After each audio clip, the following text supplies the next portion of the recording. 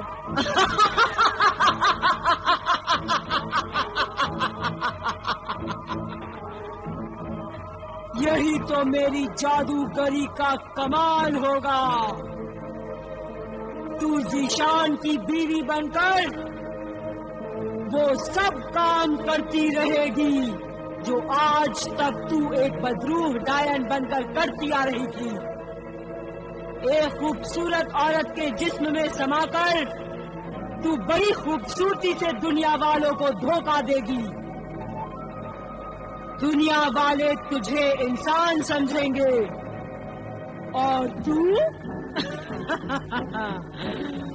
تو انسانوں کے زندہ یا مردہ کلیجے کھا کر اپنی ڈائن شیطانی روح کی بھوک مٹا سکے گی.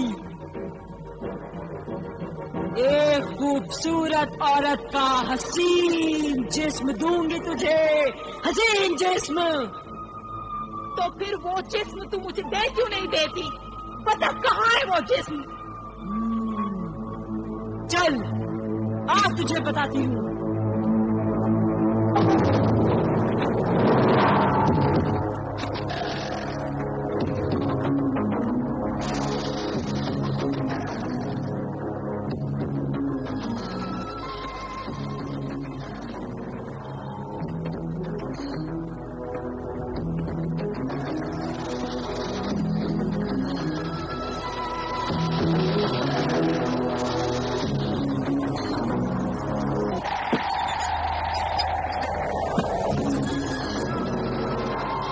کوہستانی قلعے کی شہزادی ہے شرارہ گل.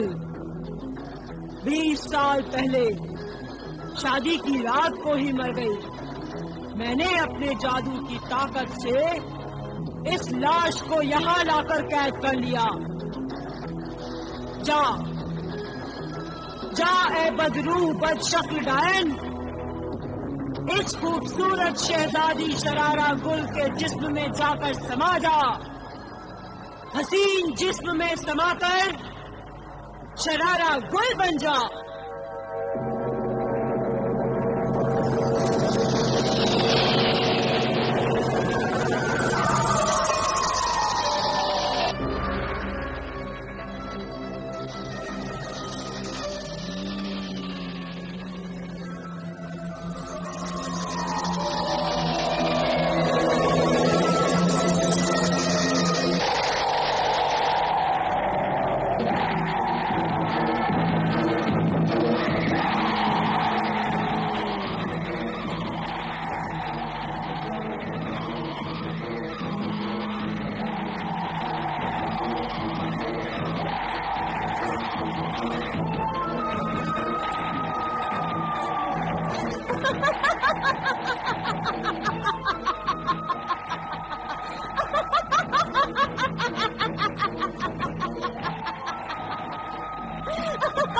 خبردار شرارہ گل، خبردار! دنیا کے سامنے ایسے خوفناک طریقے سے مت ہنسنا، ورنہ تمہاری اصلیت کا پتہ چل جائے گا. اور روحانی علم اللہ والوں سے دور رہنا، ورنہ انہیں فوراً پتہ چل جائے گا، وہ تمہیں پہچان لیں گے.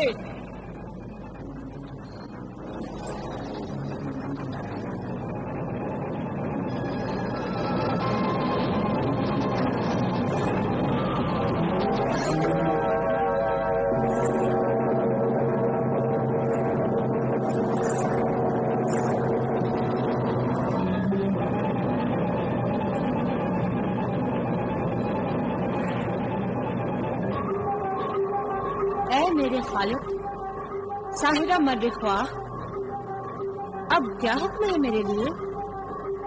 پرانی نہر کے پاس ایک باغ ہے، اس باغ کا مالک ذیشان ہے۔ باغ میں جہاں پھول کم اور کانٹے زیادہ ہوں تو وہاں ایسے جا کر گرنا کہ تیرے جسم پر کانٹے ہی کانٹے چبھ جائیں۔ تو بدروح ہے، تجھے کانٹوں سے کوئی تکلیف نہیں ہوگی۔ تیری مدد کو ذیشان ضرور آئے گا، بس باقی تو عورت ہے، ایک گندی بدروح مکار عورت۔ مرد کو کیسے قابو میں کرنا ہے یہ تم اچھی طرح جانتی ہو۔ اس بھولے بھالے شریف نوجوان ذیشان کے ہاتھوں سے اپنے زخمی شریر سے کانٹے نکلواتے ہوئے اپنے حسن اور نظروں کے تیروں سے اسے زخمی کر دینا، بس باقی کا سارا کام اپنے آپ ہو جائے گا۔